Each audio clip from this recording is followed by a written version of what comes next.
You are listening to Leaders and Legends, a podcast presented by Veteran Strategies, an Indiana-based public relations enterprise, and federally certified veteran-owned small business.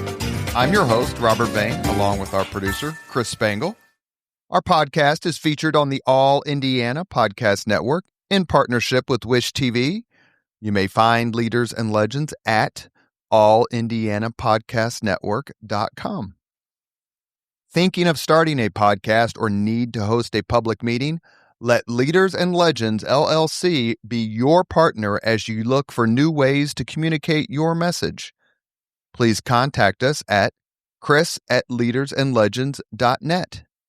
As always, all our podcast interviews are dedicated to the legacy and generosity of P.E. McAllister.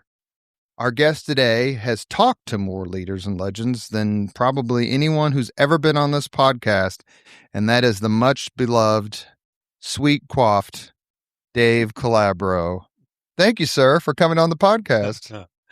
Well, I appreciate the sweet coiffed. I got a fresh cut just to be on this podcast. Well, none of us have hair like Spangle. We do not. I mean, that's just Dennis the Menace, forever. Yeah. Thank you so much for coming on the podcast. I appreciate you having me on. This is kind of fun. Well, first thing I want to do, because we don't bury the lead here at Leaders and Legends, talk to our audience about your podcast. You mean that you bury the lead that I'm old?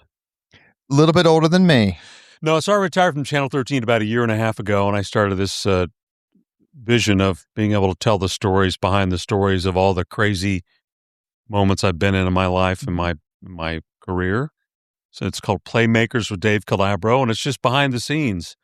I pitched it to Nate Feldman, the owner of the IBJ, over the holidays and said, hey, what do you think about this? So twice a month we're doing it, and I've had, we're just getting rolling. Had Adam Vinatieri and Don Fisher and Tamika Catchings and Elio Castroneves, and who am I leaving out? Alex Pillow, people that have been in my Rolodex, and we've crossed paths in some curious ways, Tamika Catchings and down the list. So, yeah, it's been fun. I'm enjoying it. Very few people smarter than Nate Feldman.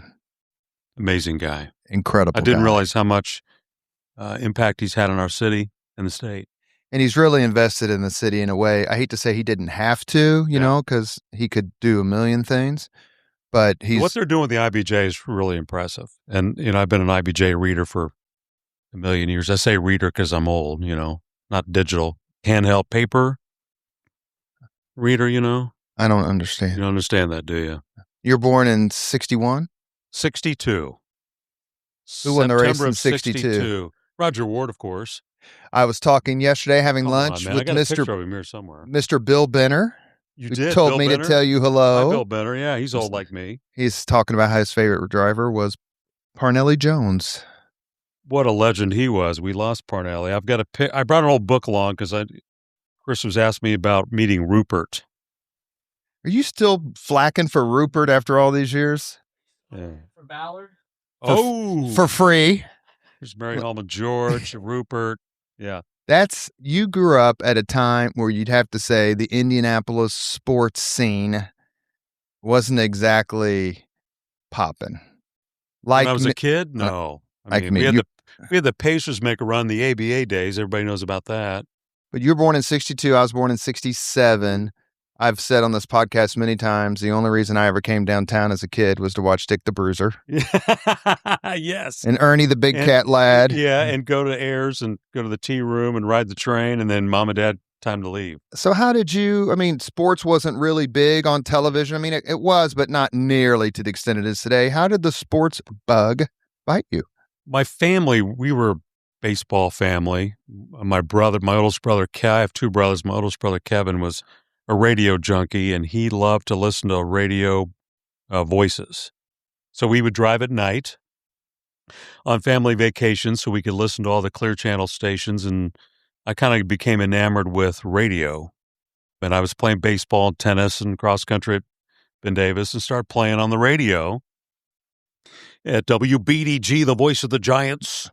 And I became infatuated with radio. So I worked at radio stations, WTPI and WXTZ and WNAP, WIBC, And I did the graveyard shifts at Butler and interned at Channel 6 just to see what TV was like, and went, oh, I kind of like TV, but I love radio. But you can make more money being in television.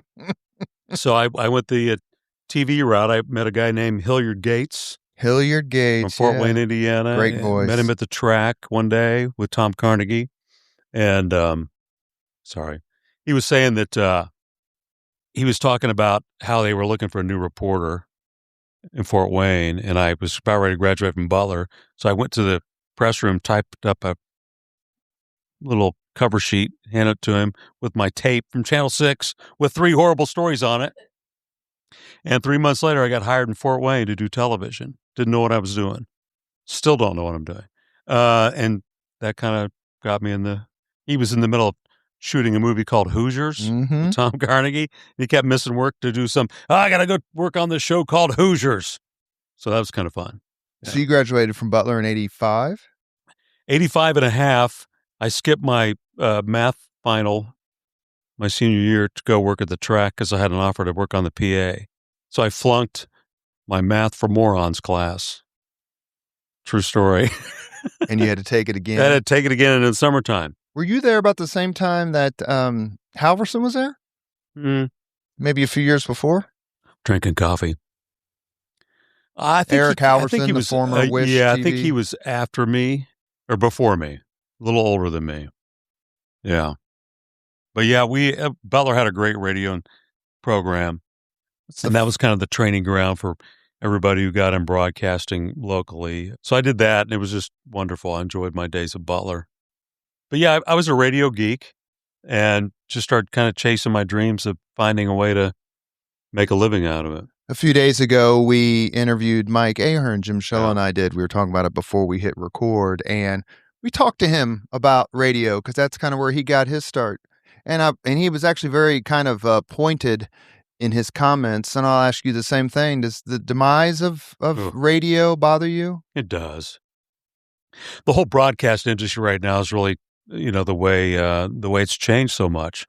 But radio was the proving ground to get on television. You had to really learn how to ad lib and talk and be in the moment. And it's hard to watch what's happened with radio. It really has, especially talk radio.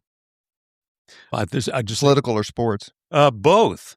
I think just the division in our world right now, you got to kind of pick a lane you want to be in to what you're going to listen to.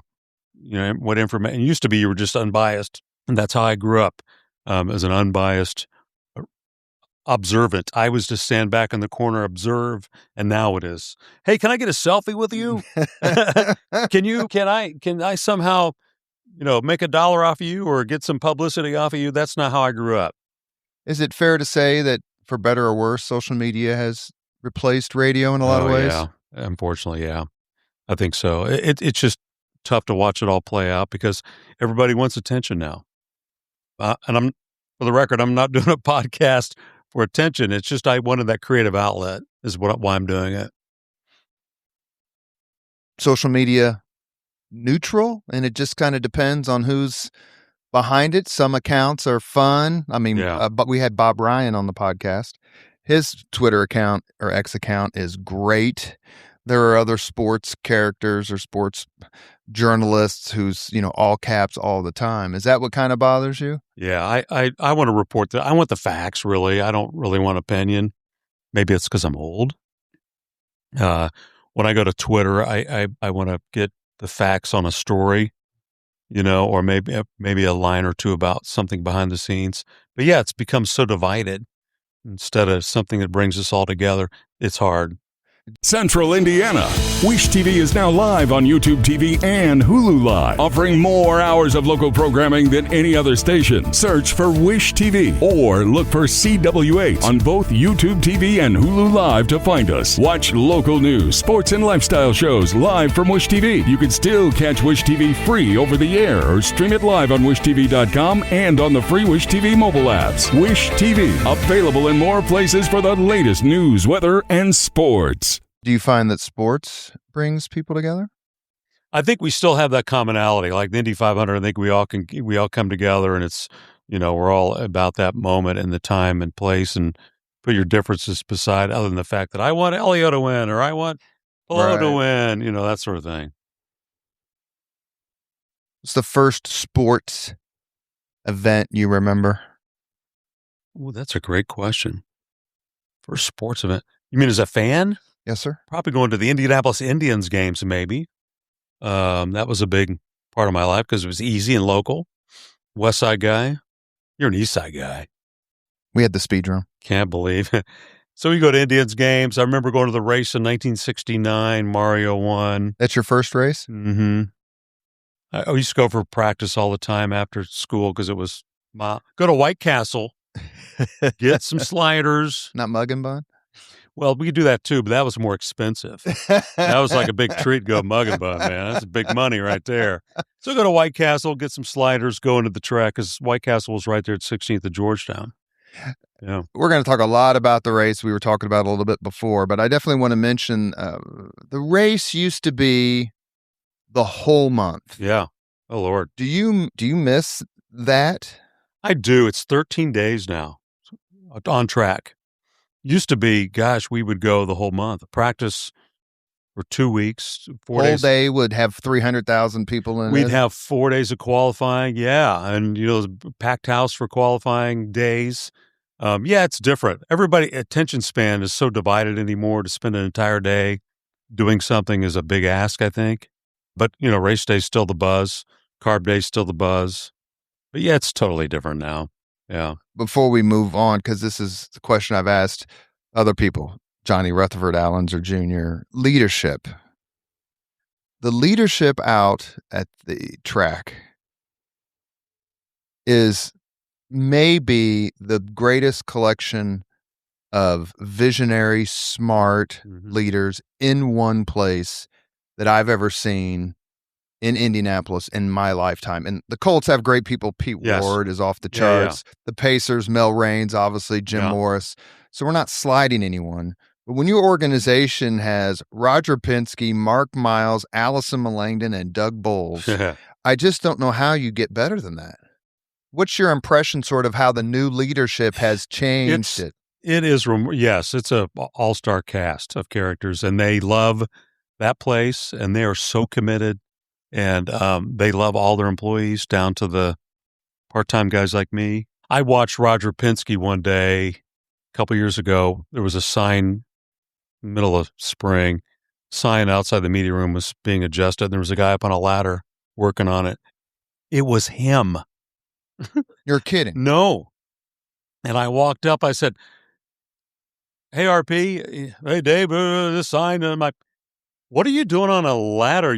There's 150 other people would do that right now." Well, I didn't like how it looked. I thought I would just take care of myself. That's the kind of guy he is, He would come up to me and ask you about the graphics on our graphics package on the video boards. And do you like the background color? Hadn't even thought of that. But now that you bring it up, his mind is just so in the game. He wants the fan experience to be number one. Doug Bowles, exact same way. Totally committed. I mean, it's amazing how much love and support he's put into that. Allison Langdon and the ideas they come up with. She's Midas. They're unbelievable. Oh, if you need something done, hey, Allison, 10 minutes later, it's taken care of. Same with Mark Miles. They have that vision of how to continue to build this thing, and it's been fun to be a part of their circus a little bit. We've been lucky to have Doug and Allison and Mark on the podcast, and I mentioned some race car drivers and other people, Donald Davidson, this and that, big Paul Page, a lot of focus on this podcast about the race. And I've asked everybody this question: how close do you think the race came to either dying or being on life support when the split happened? And it seemed like the race in the late 90s, maybe early 2000s, was just kind of starting to get like it was just some other event. That's a great question. I haven't thought about that. Let me give that some thought.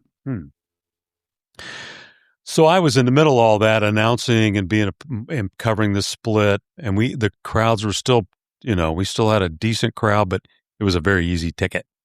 And I think the people who won back there then would say, Buddy Lazier saying, I still won the Indy 500, but it was a watered down version, if you're going to look at it. Mm-hmm.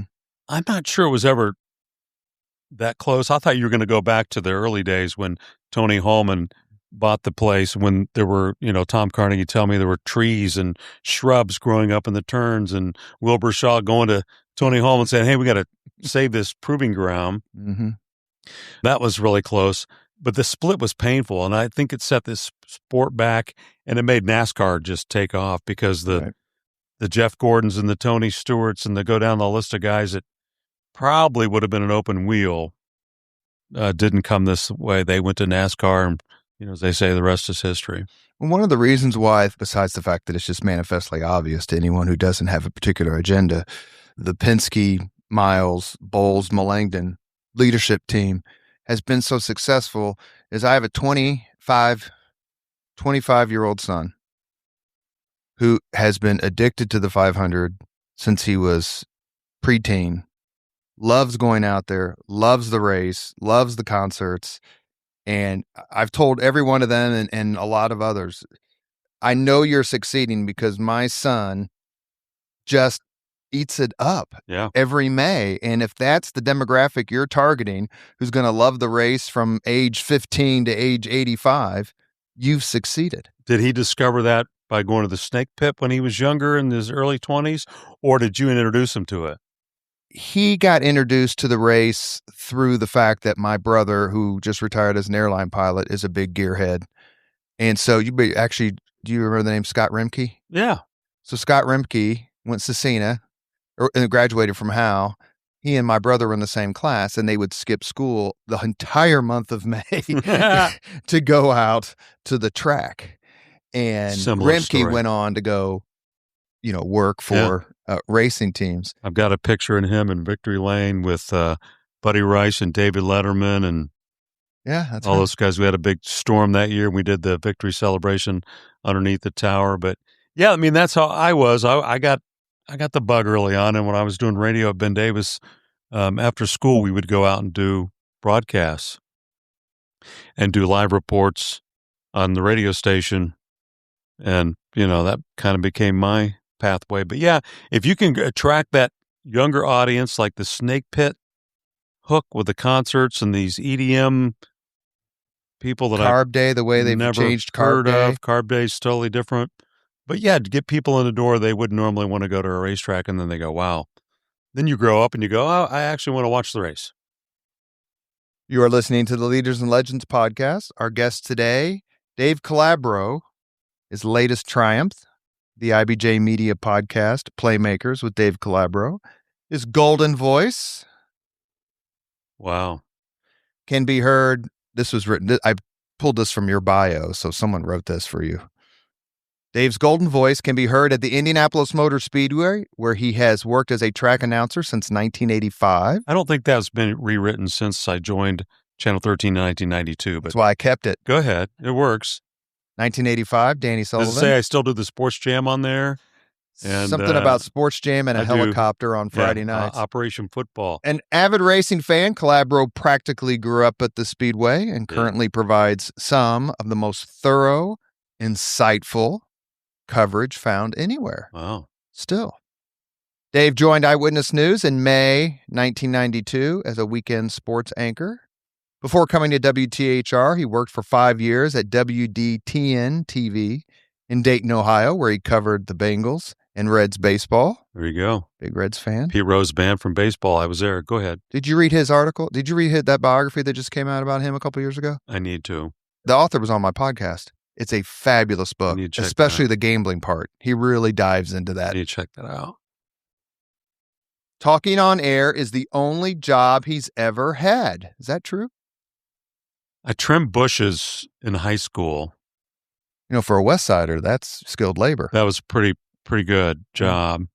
I parked cars at the Speedway.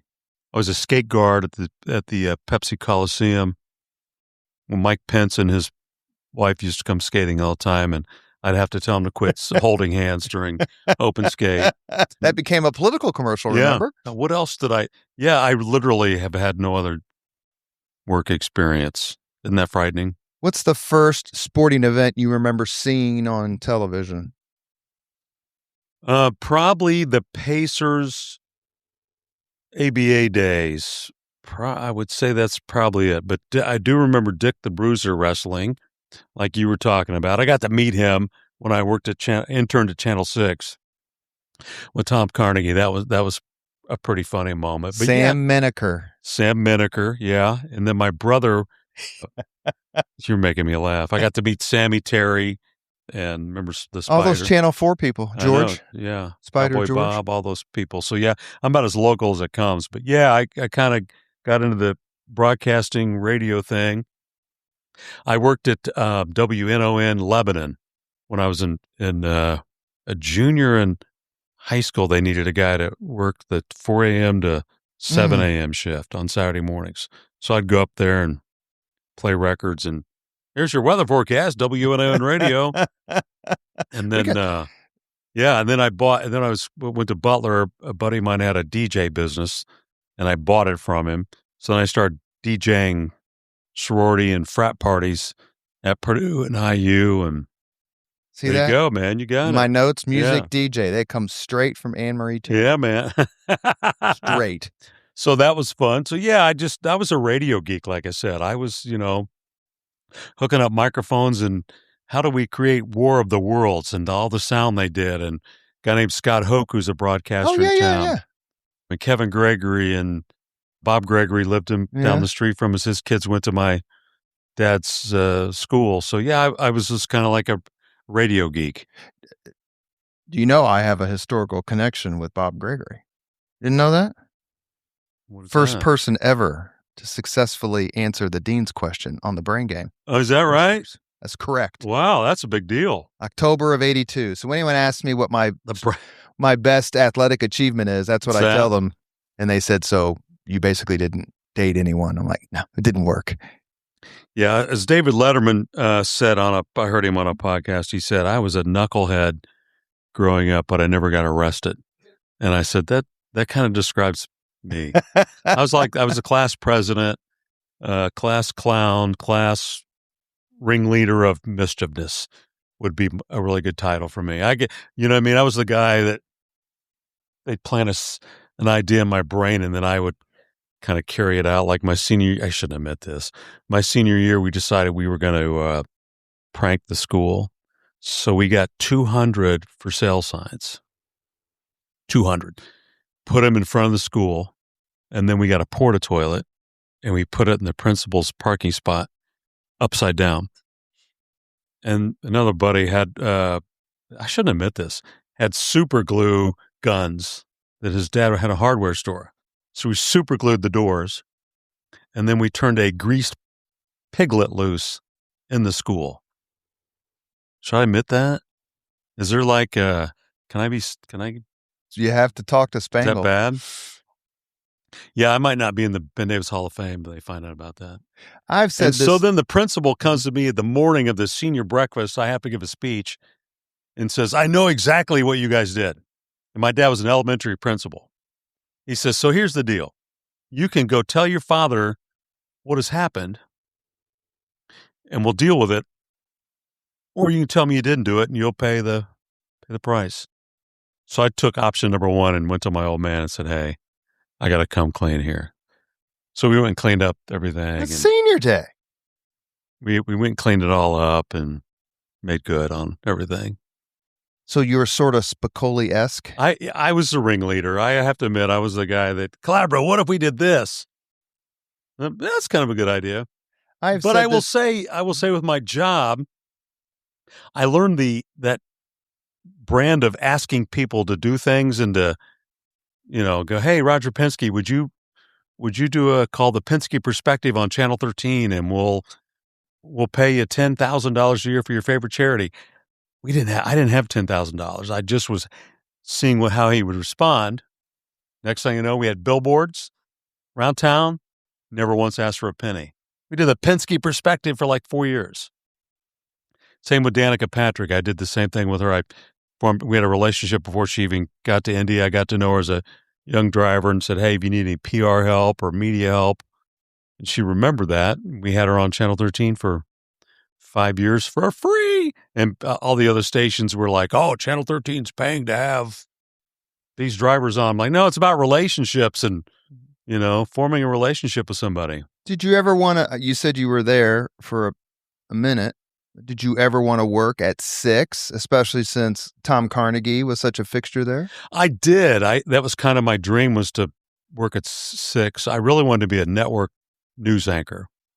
Peter Jennings was kind of the guy, but I was a news reporter for about a year and a half, 2 years. Not nearly as much fun. And after about my 5th county commission zoning hearing, here's the mayor's latest proclamation. I said, I can't do this.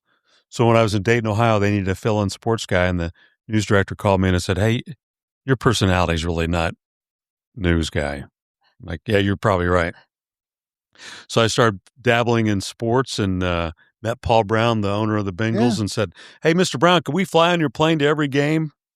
You don't have any coverage in Dayton, Ohio. He said, sure. So I flew with the Cincinnati Bengals start to finish when they went to the Super Bowl with Ickey Woods and Boomer Esiason. And when they lost the 49ers. Yeah, I was there for all of it start to finish.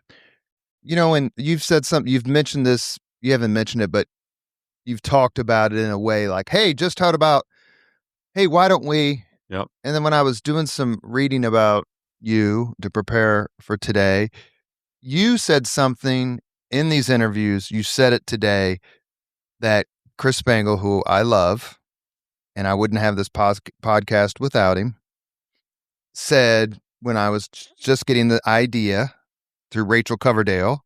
I don't know if you know Rachel. You know her husband, Tom Coverdale. Oh, okay, yeah. It was Rachel's idea.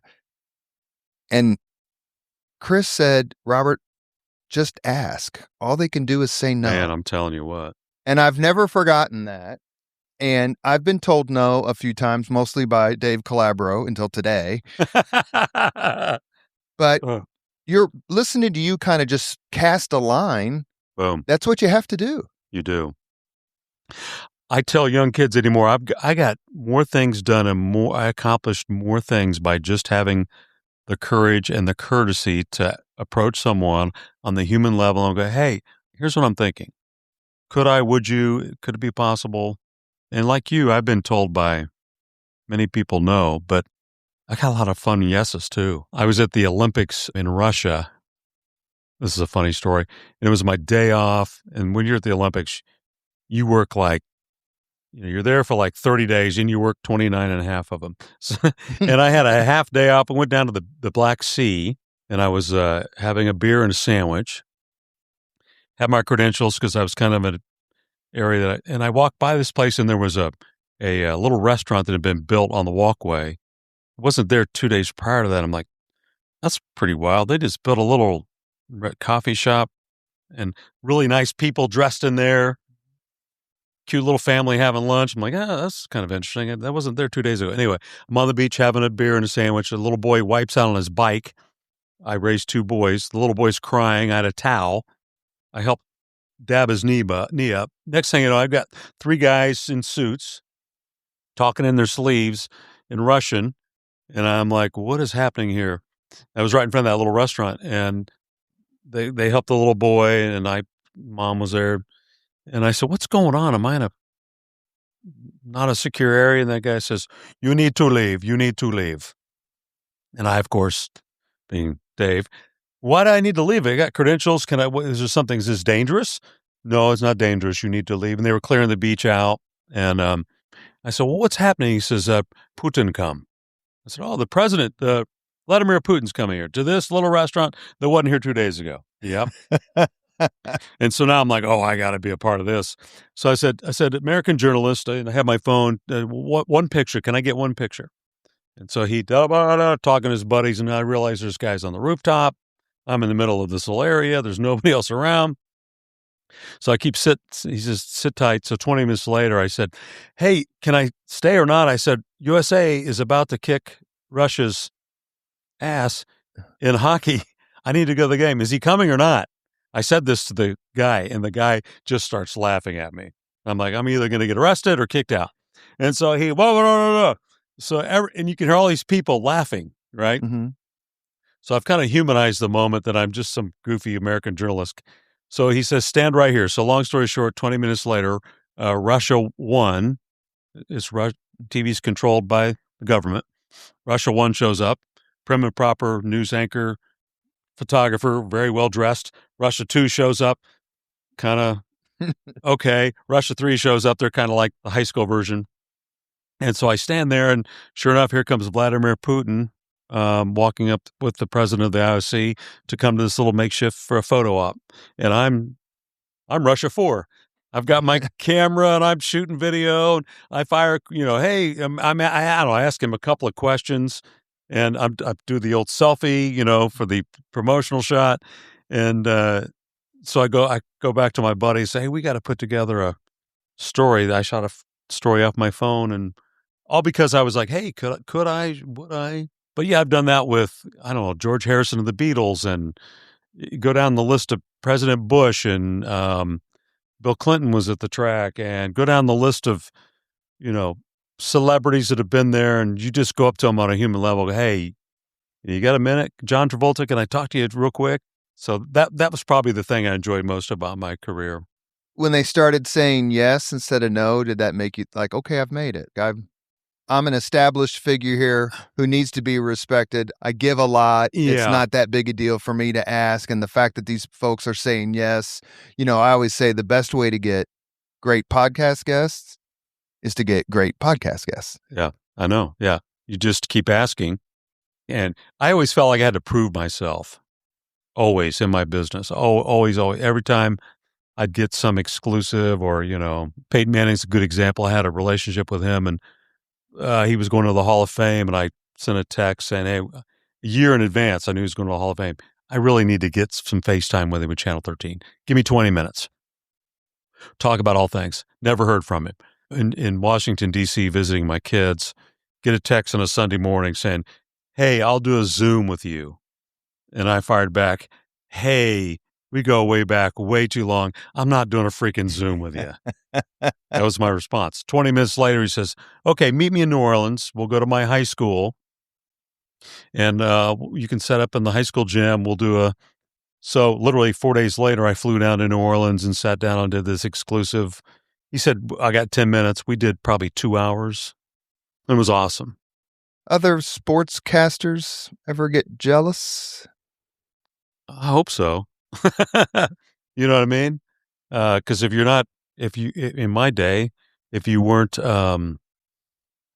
pushing the envelope, I used to love hearing stories of like news directors of other stations being in their offices, and I'd pop on screen with something, and they'd go, oh, hey, what's he Calabro's got? Like, so you were talking about working at Channel 6. I never forget this. When I was in Dayton, Ohio, I'd been there about 2 years, and Channel 8 had an opening, and I applied for it, and they told me I wasn't ready and I wasn't good enough. And then Channel 13 had an opening like a year later, and Channel 13 was like we were like in last place, I think. And Tom Carnegie told me, hey, go to 13, work your butt off, establish yourself, and run with it. And so that's what I did. And there was a whole group of us. We went from last to, we had a dominant run for, 15, 20 years, at least 20 years probably. Did you work there, go to 13 when Hein was still there? Yeah, so Hein was the sports director, and I replaced him. Yeah. You are listening to Leaders and Legends, a podcast presented by Veteran Strategies, an Indiana-based public relations enterprise. Our guest today, legend, leader, giant. Ooh. Giant. Dave Calabro. Giant. Ben Davis giant, baby. Is there a Hoosier leader or legend you admire most? Great question. That's a tough question. My brain's going through. The cool thing about working at the track is you cross paths with, yes, drivers and owners, but like you just said, the politicians, the movie stars. And so I'm racking my brain about Hoosier leaders. I mean, I was always impressed with Mitch Daniels, just what a solid human being. I mean, I just thought the world of him and his brain. Incredible brain. Yeah, I just go down the list of people. I'm trying to think of the old school people that I really respected. But yeah. Well, let's go with Tom Carnegie. Oh, did I respect? Is Well, it? I mean, what did he mean? I was at Channel 13 last night doing political coverage, asking your former colleagues, hey, help me out here. Everybody mentioned Tom Carnegie. Oh, yeah. We all have that person in our career, or persons, and you go, my career was X before I met him or her, and then it was X plus Y after I met him or her. Was Tom Carnegie that person for you? It's really good. Yeah, I would say so. Yeah. So I worked at the track as a high school radio geek, as we talked about, and I'd crossed paths with him, but I didn't set out, hey, that's the job I want. I interned in news at Channel 6. I wasn't a sports guy. I was like, I want to be a serious journalist. I don't want to be a sports guy. Why is there that dichotomy? I think it's because I studied broadcast and journalism, English, and all the things, and that's kind of where my brain was at. I was like, oh, I ought to be taken, quote, seriously. After Watergate. I kind of thought this is what I wanted to do. And then I met Carnegie, and we hit it off instantly. Our personalities were really similar. He didn't take himself so seriously, and he didn't. This whole media thing, like my book, you got to look at them. I haven't looked at these pictures in 3 years. And you kind of get so used to doing that. It's just what you do for a living. It's not who you are. And that's why I love TC. I called him TC. He was like, I thought we were on the Bob and Tom show all of a sudden. Tom Carnegie. He went from like my mentor, advisor to friend to like family member. You know what I mean? We were that close. And he gave me so much great advice. 60 years. Yeah. Well, come on. Hey, TC, I know you're listening. 60 years. I mean, come on, bro. The last 20, you were riding my ass and making me do all the work. Let's be honest here. I gotta come clean here on all this, TC. No, he was awesome. He would blow me smack, and I would blow him. You know, the first time I was on the mic, I was in senior at Butler. He handed me the mic. I'm going to lunch with my friends. I've told the story 100 times, and he came back and he took the mic back from me and got in the car to drive back to Channel 6. Well, that sucked. And I was like, oh, really? Yep, it did. And that was all he said about it. 2 days later, he called me, hey, can you work next week on the mic? I need you to do the 10 a.m. shift. Didn't even give me a chance to say no. That's when I skipped my finals at Butler. I'm like, absolutely, I'll be there. And then he became like my coach. He'd come up, hey, slow down. You know, pause here. Why are you so excited at this moment? This is not the dramatic moment. The dramatic moment is this. And he would coach me up reading scripts, how to read a script, what word to punch to make it active. If you listen to his stuff is amazing. Oh. So we became just friends. I went to he lived at Hoosier Village, he and his wife DJ, and we'd go out to lunch like once every 2 months. Lunch with TC was about a 3-hour deal because everybody in the restaurant knew him, and he would want to talk to every single person, which I loved. But I leaned back on his table when he was putting his coat on, and there was a baseball, and I was throwing it around. I was like, hey, Tom, some dude by the name of Babe Ruth scribbled on this ball. You know? I mean, that's how old he was, you know, dinosaur boy. But yeah, we had a lot of fun together. Yeah. I've said on the podcast several times, you're not going to like part of this. Growing up on the East Side in the 70s and 80s was the best thing that ever happened. It was the most fun, the greatest childhood. You didn't have 2 nickels to rub together, but nobody else did either, so you didn't really realize it. How were you formed by the fact that that's the 60s, 70s era in Indianapolis, in IMS, was almost a golden age as we start to mature? Yeah. And how did that sort of solidify your love of sports, love of the city? Yeah, I was the same way. I went 10th and Girls Schools where I grew up, and my dad was a principal, mom's a teacher. Really simple upbringing, but we just hung out, played every day in the neighborhood, riding bikes and flying kites and yelling car. Yeah, you know, as you're throwing the football. Yeah, bumper riding in the wintertime. Did you ever sketch bumper ride? Yeah, should admit we did that. And then I'd hear race cars from my elementary school and go over the track. It was just in our backyard. Let's go watch spring testing. Oh, there's Mark Donahue. Hey, he was at my neighbor's house. Let's go play baseball. Mark Donahue's there because this guy's a PR guy. And Tom Bigelow, cars in my neighbor's driveway one day after school. That's just kind of how we grew up. Used to ride my bike down to Crawfordsville Road because Mario's brother, Aldo Andretti, had a Firestone store there, and get stickers from Aldo Andretti and get mad because it wasn't Mario. and then years later, I go to Mario's house to do a story on Mario and his pet pig Martini running around his house. So yeah, fun times. But you also grew up at a time when Speedway was the location of two particular tragedies. Now, that doesn't include Paul Page and his helicopter crash, which I remember as a kid. Yeah. Did you know anyone victim of the Speedway, of the Burger Chef murders? I did not. I did not. And did you see the documentary? Yes. And I remember being frightened to death about what was going on. I probably was about, what year was that? 78, I think. Yeah, I must have been a junior high school. But I remember being scared to death about, being out and about because we used to hang out at the Burger Chef at 10th and Grill School and the fancy McDonald's, and the new Noble Romans. Ooh, yeah. What about the Brett Kimberlin and the Speedway bombings? Same deal. I didn't rub elbows with people from Speedway because, I'm a Ben Davis guy. But yeah, frightening times. Those go back in time, doesn't it? I think even Richard Hall and Caritzis have a West Side connection. Yes, they Richard Hall came on the podcast. He was a phenomenal guest. Oh, I'd love to listen to that. So my brother was a radio junkie too, my oldest brother, who does NBA basketball. He was working at WIBC radio as a young guy and got pulled into some of that Caritzis stuff when they were at that apartment building down the street from where I grew up. So yeah, those are crazy times.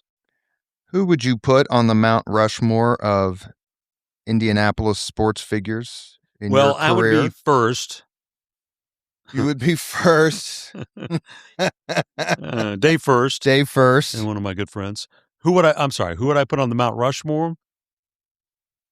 Oh, gosh. That's a tough question. During your career.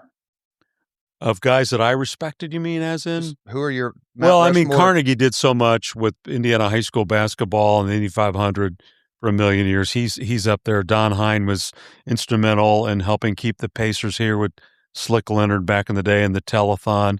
I put the Heiner up there. Chet Kopic was a character.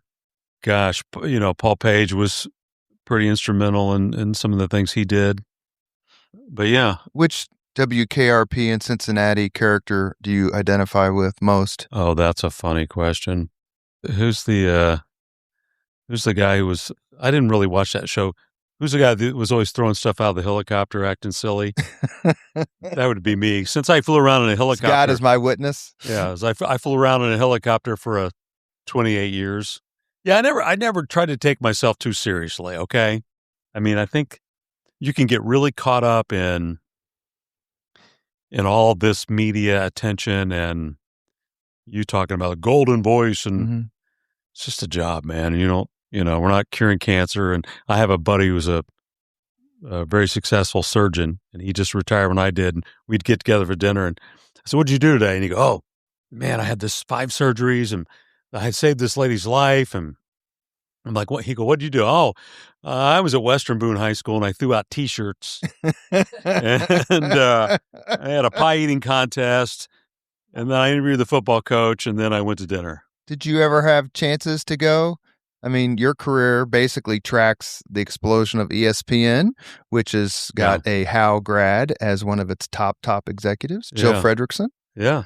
I don't know if you know Jill. I do. Yeah, she was a year or two behind me at Howe. Yeah. We crossed paths several times. Yeah, I had 2 or 3 opportunities to switch gears to do the television for the Indy 500 and the IndyCar series back in the day, but I got to tell you, I got so spoiled at 13.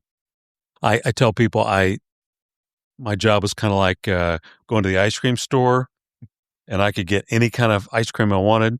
And I would do the Indy 500 for a while, and then we'd do Pacers, and there was Colts time, and then there was high school, football and basketball. I didn't want to get locked into one thing. Mm-hmm. My brother does NBA basketball, and he's really good at it. I mean, he's done it for a million years.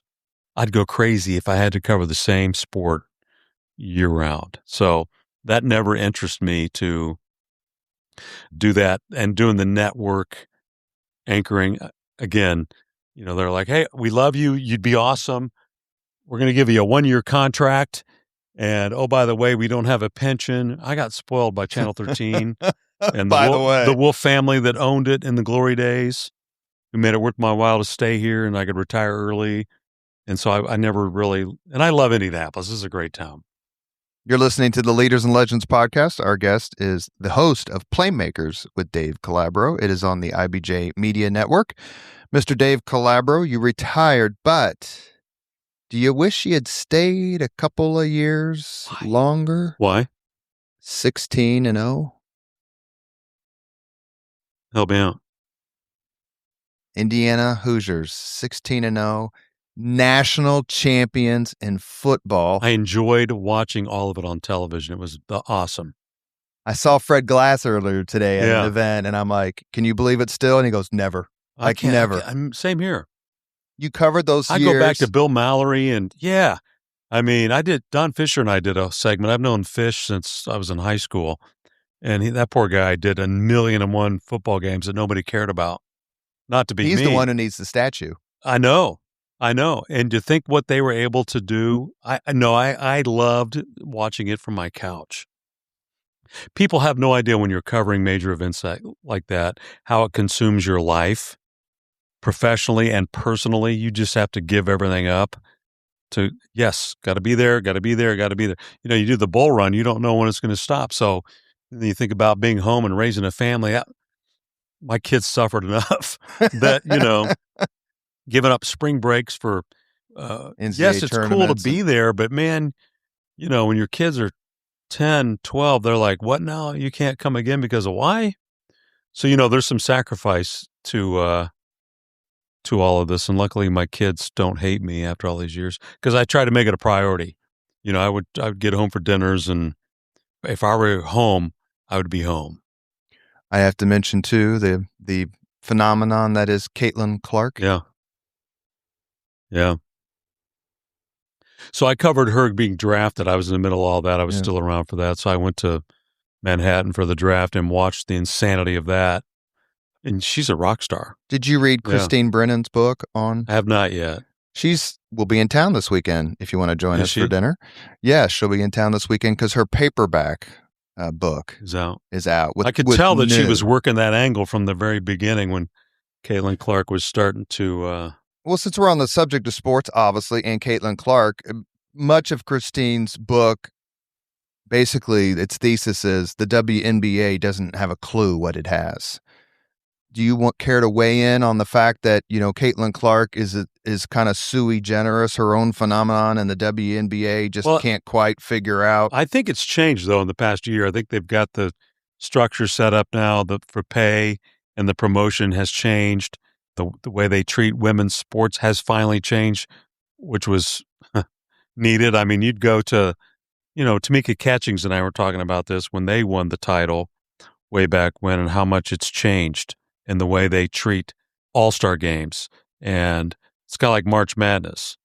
It's finally changed the way it should be, and the equity is there for both of them. So I think they're getting a clue finally. But yeah, I mean, Caitlin's a phenomenon. I go to Butler games, and is she married now? Sorry, I don't follow the news. Is Caitlin married now? She's not married. Her, Just real quick, note that her boyfriend was fired. Yeah. Yeah, he's no longer at Butler. He's not. I want to cut that part. He's not a Butler. No. Yeah. No, the new coach let him go. Yeah. You know Mark Apple? Yes. Yeah. So Mark Apple and Bill Benner and I have lunch once a month. Got it. And just found out that yesterday. But anyway, go ahead. Yeah. Chris will edit this. Yeah. I can just say, Caitlin Clark used to show up at Butler games, and it was like you would see people literally across the arena with their phones, I think that's her, zooming in, trying to get a picture from afar. So her impact is wild. And when I was at the draft with her to watch, she pulled up in a bus and that was like, all of a sudden we went from like 10 of us standing there to hundreds. The word got out that she had just arrived. But yeah, just to watch her star rise is pretty cool. We're doing the podcast with Dave Calabro, I guess soon-to-be ex-member of the Ben Davis Hall of Fame, based on your confessions. But we've had 3 members of the Ben Davis Hall of Fame on the podcast. Really? You, Ryan Vaughn, used to be head of the sports corp and Mayor Ballard's chief of staff. Christy Lee. Wow. Christy, older than you? I know Ryan's a lot younger than you. She's a lot old. Christy's way old. Like way? Way. She's like a grandma now. Yeah, Christy's sweet people. She was doing some WBDG stuff with my brothers. I have 2 older brothers who were WBDG alums. I'm going to mention a few things as we get towards the end of the podcast because we want to be respectful of your time, and we still have the 5 questions that we ask everybody. Oh, yeah? I want you to tell me how incredibly wrong I am. Okay, go ahead. I am one of the few, if only, this Bill Benner has an aneurysm when I say this. I am completely supportive of the Pacers players going into the crowd and cracking their skulls after they threw stuff at them. I think it's the right thing to do. It's the East Side thing to do. I'm going to stop you. Come on. That was a wild journey. Were you there? I was not there. The game was in Detroit, and it was the final night of Operation Football, and I was putting on my pretty boy tie, getting ready to go out and host the show, and they paged me, get to the studio now. There's been a fight. So they roll the intro to the news, and they're like, we want you just to react to this, literally. So they just start showing the video, and I'm sitting there I'm watching this going, like, A, I can't believe this happened, and B, my life just changed for about the next 2 months because this is going to be an all-consuming story, and it was. And boy, did it set the franchise back forever. It was a really hard time. Yeah, because they were on the cusp of winning the title. Really, that was going to be the year. So on a scale of 1 to 10, 1 being I'm absolutely right, 10 you're not pathetically wrong. You can't say that. Why not? Although Jermaine O'Neal did have a good right hook. Ron Artest was throwing down stuff at me. You're getting your See, you're a Warren guy. You would think that's okay. See, as Ben Davis guys, we have higher standards. What would you have done? Read poetry up in Detroit? Super Bowl runs. Colts made 2. One they won, one they lost. Unfortunately, I was at the one where they lost because I was with Mayor Ballard. It's like to cover Super Bowl team. I think I covered 7 or 8 Super Bowls, 2 with the Colts. Being with the winning team is a lot more fun than the losing team. I was with the Bengals when they lost, and I was with, when I say with them, I covered them every single day for my entire life, it felt like. That was an amazing run. Watching Prince, halftime show was awesome. I also remember being in the locker room and everybody just being chaotic and Dungy saying, "Hey, we're gonna pray real quick," which was really cool to be in that moment. I think I was standing at Gary Brackett's locker, and these guys were spraying champagne and just malarkey everywhere. I remember when the Colts lost to Drew Brees. We were on live, and I had a microphone. I was trying to get Drew Brees on Channel 13, and I knew him from his Purdue days, and I said, Dave Calabro, Channel 13, we're on live, and he spun around with the trophy, and bing, hit the microphone, hit the trophy, and I'm like, I think I might be the only guy that dented the Super Bowl trophy. Yeah. Things you remember that are weird like that. Butler's run. Yeah. How was that for you as an alum? Really fun and really heartbreaking to see Gordon Hayward's shot go off the rim, and then for them to be back again and then not show it, just to lay an egg on the national stage was really hard because, in this day and age, I don't think it's going to happen again unless we can get some. Big East is tough. Well, the Big East is tough, and the big money is tough for small schools. Yeah. I mean, you look what IU's doing in the NIL. Let's call it what it is. That's a deep pocket. Butler doesn't, have that quite a pool of money number-wise to pull from to start with. So it's a whole different process now. You were talking about, quote, being a serious news person, anchor. Yeah. When you were covering Butler, did you have to look in the mirror and go, be objective? Or did you have to go, I don't give a damn. It's hometown Butler. It's a Cinderella story, to quote Bill Murray.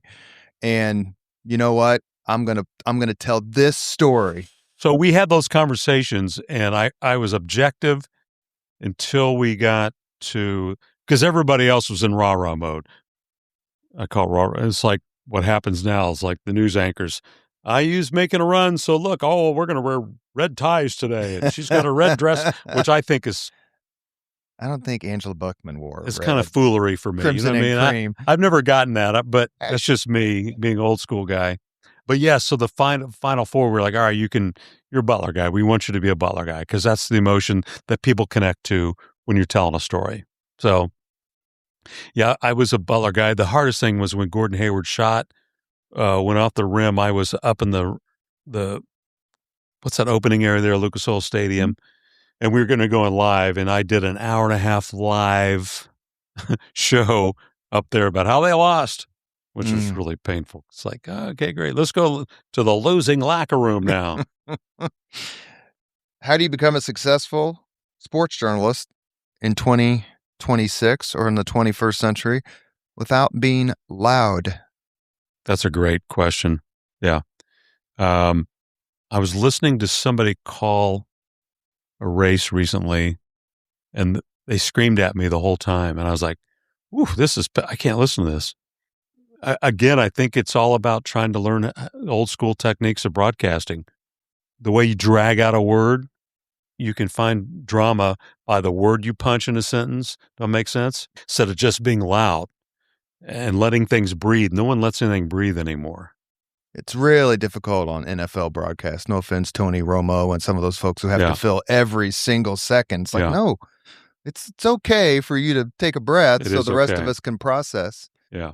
My very first Indianapolis 500 was 1982. That's Mears Johncock. We were sitting right in front of when Johncock shut him down. Yeah. What's your favorite Indianapolis 500 ending? Wow, ending. Well, we've been spoiled recently. There's been so many great passes on the last lap. And your voice, I have to be a complete sycophant, but I do admire you so much. Your voice is what I want to hear. When I'm listening to those, you got 3 laps to go. I want to hear Dave Calabro tell me how it ends. I just try to be me. I just try to react like a fan. But you have to remind yourself, again, when to get excited and when, oh my gosh, he made a pass and there's 75 laps to go. You know what I mean? I there's some younger people that across all realms of, that's like, no, that's not the moment. Yes, Connor Daly leads now. And you can hype that because he's an Indiana guy. Boom. But when Stingray Rob's in first place, 75 laps to go, probably there's some, you can tone it down. So you just try to react to the moment. How do you approach the lower moments, not just crashes and, God forbid, fatalities? Ooh, yeah. The name of the driver just went out of my head as I'm trying to formulate the question. The guy who was driving the National Guard car and crashed on the last lap. Oh, J.R. Hildebrand, who you mean he didn't pass away? Correct, but he had this colossal. Oh, I remember being this colossal failure, yes. And actually, unbelievably, I was sitting right in front. He's a great dude too. The most humble guy. Would have been a great 500 champion. I was with him at the victory celebration, the victory banquet the next night, and we were backstage getting ready to go out, and I had to interview him, and I'm like, all right, how are we going here? And he was like, I'm fine. He goes, I'm just going to be real about it. I'm like, just be real. Just be human. It is what it is, and people will love you for it. And I think that's how he's approached it. I see him all the time at the track. And it's wild how a moment like that, he was 5 football fields from winning the 500, that close. And, he can walk around through the pits and People don't remember And it's the National Guard car, and there were a bunch of National Guardsmen in front of me. Yeah. Army folks who were like cheering like crazy when he came around the turn. Yeah, I mean, what a heartbreak. But that was a surprising one. And then Dan Weldon, who was an absolute character, man. He was, Davey boy, can you believe it? Your hair looks on point. He would say that to me every time he'd see me. I don't care where we're. Calabro, your hair looks on point. Yeah. If there's any 500 you could have covered before you started covering, which one would you choose? What a fun question. I would have liked to have been back in the Stone Ages when Carnegie talks about, the first post-war races when they just were getting going again. And, that kind of captures my imagination of what that was like to see all these people coming back and people celebrating.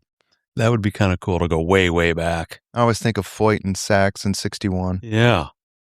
Be with AJ racing on the bricks. Like when I first started working there, AJ was still wearing golf gloves. He wasn't wearing fire retardant gloves. He was wearing red golf gloves. And I said, "What are you doing?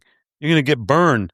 You can't feel the damn steering wheel, them damn things. I got to have my golf gloves." So I kind of got some old school stuff back in the 80s and 70s with those guys. But to go way back would be cool. I asked this question I made this statement to Paul Page and I asked him to correct me. So I'm going to make the same statement and he actually agreed with me, but you can correct me because you're Dave Calabro. Oh, yeah. AJ Foyt is the greatest legend in the history of the Indianapolis 500, but Rick Mears is the best driver. Oh. Wow. Does I recall Paul's response was something like, "That's exactly right," or "I think you've got that right." Did he say that? Mm-hmm. I mean, Foyt dominated in so many different disciplines. Mears loved the rocket. Amazing human being. But I was just referring to the 500 because there was a time for ever how many years that Mears either won the race or was on the pole or finished second. Yeah. For just the 500, I would agree with that. Yeah, I would agree with that. And he's so understated.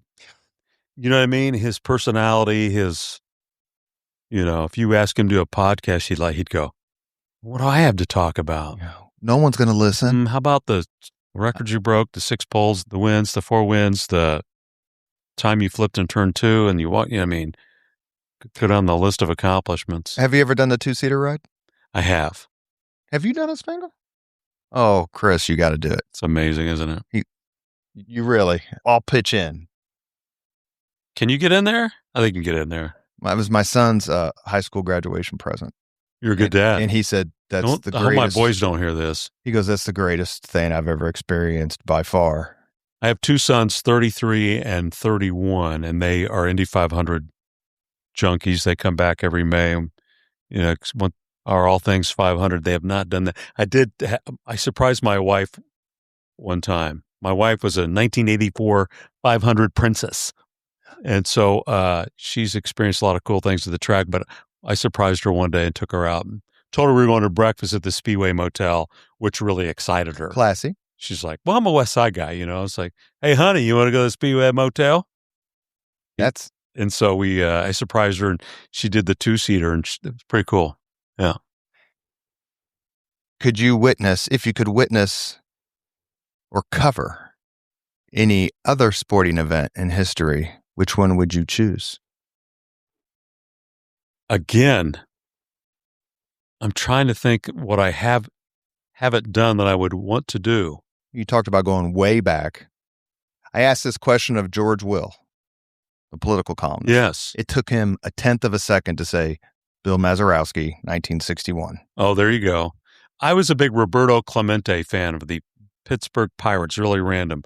I would have loved to seen him play in person. He just fascinated me as a kid, I would have loved to have been there when Foyt won his first. I really, go back to those first or early fourth days. I was there for his 4th. That's when you climbed the fence? Yeah, we're going to tell those stories. That was not me climbing the fence. Here's what I have in my notes. Yes, I jumped the fence in 1977 to high five AJ Foyt. Those are your words. And Tony Holman. I did do that.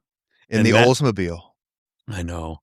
And so now I get the honor, privilege, blessing that after the race, I do the victory lap with the winner. So it's kind of funny that in 1977, I'm out there in my cutoff shorts like an $6 idiot. million man t-shirt. As AJ said to me, "You're a damn fool. Mr. Holman wanted y'all arrested." And that's the edited version of what AJ said. You mentioned you get to ride in the car with the winner. Yeah. What's that like? How do they control the adrenaline? It's like hair on fire moment. It's so cool. So they do victory lane, and it's chaos, and you get to see your spouse for 1 second, and there's milk and your family for 1 second, and then they come to the car, and everybody gets in the car, and usually mom and dad. Polo had his mom, dad, wife, daughter, sister, car owner, and the kid from the West Side in there. And I've got a wireless mic, and it's the first time they've had a chance to be together. And it's like the emotion is so raw and real, and I'm just a witness. And it's just so cool. It's such an honor. And I just try to capture the moment and try to fill the gaps to talk when they're having a moment with their loved ones, because every moment's not made for Joe and Mary Beer Can, as I say. Not every moment. Give them a moment. And then I'm the cheerleader trying to, hey, turn one. Here's your moment to see whoever it is. Like doing with Elio was absolutely so cool. I'll cherish that a lifetime, because he and I we've known each other since the beginning of time. Tony Kanaan's ride was magical, because people loved him so much. He was a terrific podcast. He was on the podcast. He was so fun. I got to ask him the question, what do you do when the Hoosier is inevitably in the left-hand lane going 56 into 55? And he got more excited about, my girlfriend was with me at the time, was there because she wanted to meet him. And afterwards she goes, man, I wouldn't want to be behind him. He's like, you Hoosiers, get out of the left-hand lane. Like, get out. So that I can pass you. Yeah. Like, what are you doing? It was so funny because he got like all fired up. I did Miami traffic with Elio. He was late picking up his daughter. I know we're trying to wrap this up. With Castro Neves, he was late picking up his daughter at school, and we're in Miami traffic, and he was losing his mind. And I tell you, and he's like, who yelled at you more or had more fun messing with you? AJ Foyt or Bobby Knight? That's probably Knight was just he was just trying to intimidate you all the time. It wasn't so much even fun. It was more of an intimidation thing. Foyt was more fun. Tony Stewart, same way.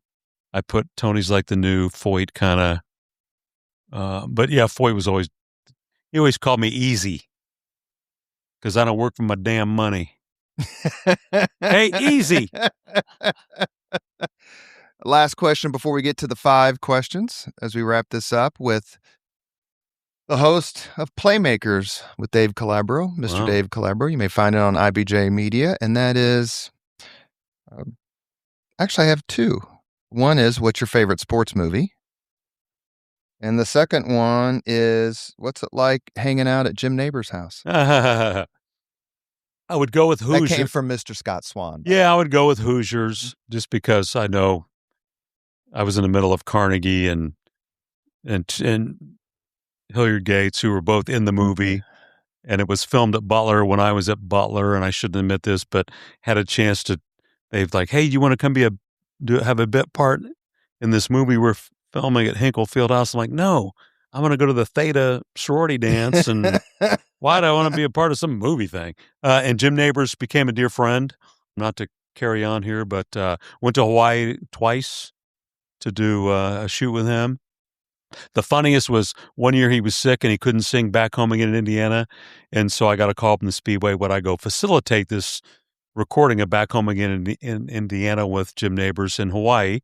So I go to his place in Diamond Head, which was ridiculous. And so I get there and he goes, where are we going to record this? And I said, I don't know. I thought you knew where we were going. No. Is there a crew? I don't know. I thought you knew. So a photographer shows up. We didn't have a studio. We didn't have a piano. So we did it in the front hallway of his house. And he said, do you know how to play the piano? I don't. I go, but I know how to use Spotify, and I can play Back Home Again in Indiana. So I laid on the floor Jim Neighbors on camera, and I held my phone up so the song the Purdue band started playing, back home, so he could get the key, and then I hit pause, and he one take, and then we went to some fancy restaurant in Diamond Head, and he told me more stories about Marilyn Monroe and the Andy Griffith Show. And a million stories from that guy. We could do a whole podcast on that. Do you think Painter will win a national championship at Purdue? Oh, man, I hope so. Just because he's such a class human being and has committed his life to it, yeah. What's your favorite pre-race tradition? Probably back home in Indiana, I would say. Flyover's cool. I mean, all of it. Flyover. Especially now that they go around and come. Yeah, I was there a couple of years ago when they came around, and then all of a sudden they came from nowhere. Yeah, it's just it's all special. It's a blessing to have a small role in it. Yeah. You ever choke up during taps? Absolutely. I don't look. When I'm on the mic, I can't look up. I literally can't look up into the crowd. I stay locked right here on the script. And I turn down, I have the sound of my head turned up to my producer, and I lock out. I just try to play it as, all right, here we go. This is another Operation Football, and here we go. Have you ever gotten to wave the flags? I have not. Can you make that happen? Spangle can. He used to work at the Speedway. Did you know that? He knows people. Maybe we can do it for my 60th, which is 19 years away. We've reached the point on the Leaders and Legends podcast where we ask the same 5 questions of all of our guests. So Jim Voiles has answered these. Under oath. Attorney? Under oath. Man. What was your first job? My first job that I got paid to do, other than cutting grass, WNON Lebanon radio. What was your first concert? Bob Seger and the Silver Bullet Band, Market Square Arena. 1979, 80, somewhere in there. That's a good one. Yeah. Night Moves? Night Moves, yeah. If you could suggest any book for someone to read, which book would you recommend? I just read Theo. What's it called? Theo. Do you know about this? I think it's on the New York's. Theo is the title. It's an awesome story. Theo. Our crack research. Yeah, our crack research, get it. Theo of Golden. Amazing story. It's well worth your time. If you could witness any event in history, be there in person as it happens, which event would you choose? Obviously doesn't have to be a sporting event, but could be a sporting event. I'd like to be on the Mayflower. That would have been cool. Coming to America. You think I'm crazy, don't you? No indoor plumbing, but sure. I would like to experience that, though. That would have been cool. I would like to be with my grandparents coming over on the boat from Italy. That would have been wild. Seeing him at like Ellis Island? Yeah. Yeah. Yeah. Wacky, I know. I always thought a good answer for a sports-minded person would have been interesting to go to the first Olympics, to be there in Athens. Yeah. Thousands of years ago when they figured this, started this competition. Yeah, that would have been wild, wouldn't it? Last question. If you could have dinner with anyone living today, 2 hours off the record just to chat, whom would you choose?